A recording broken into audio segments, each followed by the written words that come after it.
23 বছরেও বাস্তবায়িত হয়নি ঝালকাঠি শহরের ধানসিঁড়ি ন্যাশনাল ইকো পার্ক প্রকল্প। জমির মালিকানা জটিলতায় আটকে আছে কাজ।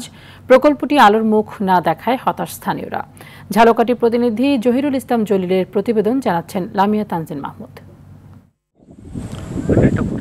গাবখান, ধানসিঁড়ি, সুগন্ধা ও বিষখালী ঝালকাঠির এ 4 নদীর মোহনায় 2002 সালে জেগে ওঠা চরের 55 একর খাস জমিতে প্রস্তাব করা হয় ইকো পার্ক স্থাপনের। বাস্তবায়নের দায়িত্ব বন বিভাগের।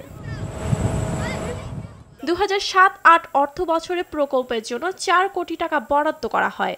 এরপর বালু দিয়ে এলাকা ভরাট করা হলেও দীর্ঘ 23 বছরে একটি সাইনবোর্ড স্থাপন করা হয়নি।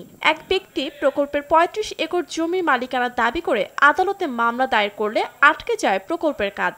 আমাদের বিগত মেয়র এবং তার পুত্র মনিরুল ইসলাম তালুকদার এটিকে দখল করার জন্য একটি জালিয়াতি কাগজপত্র তৈরি করে, যে কাগজপত্র আদালতের মাধ্যমে বৈধতা দিয়া যোগাযোগী রায়ের মাধ্যমে এটি কুক্ষিগত করার চেষ্টা করে। জায়গাটিতে নান্দনিক প্রাকৃতিক পরিবেশ থাকার কথা থাকলেও এখন ময়লা আবর্জনা ফেলে দূষণ করছে পরিবেশ। আমাদের দাবি যেন এই সরকারের মাধ্যমে এই ইকো পার্কটি বাস্তবায়ন করা হয়। জমি সংক্রান্ত জটিলতা দূর করার চেষ্টা চলছে বলে জানান ঝালকাঠি জেলা প্রশাসক। জায়গাটি নিয়ে একটি মামলা চলমান আছে। সেই মামলাটি সরকারের পক্ষে নিষ্পত্তি করার জন্য প্রয়োজনীয় কার্যক্রম গ্রহণ করা হয়েছে। মামলাটি নিষ্পত্তি হলে আমরা জেলা প্রশাসন থেকে ইকো পার্কটি ডেভেলপ করার জন্য প্রয়োজনীয় ব্যবস্থা গ্রহণ করতে পারব। প্রস্তাবিত ইকো পার্ক বাস্তবায়িত হলে শুধু জীববৈচিত্র্যই নয়, বিলুপ্তপ্রায় উদ্ভিদগুলো সংরক্ষণ করা যাবে। লামিয়া তানজিন মাহমুদ, RTV।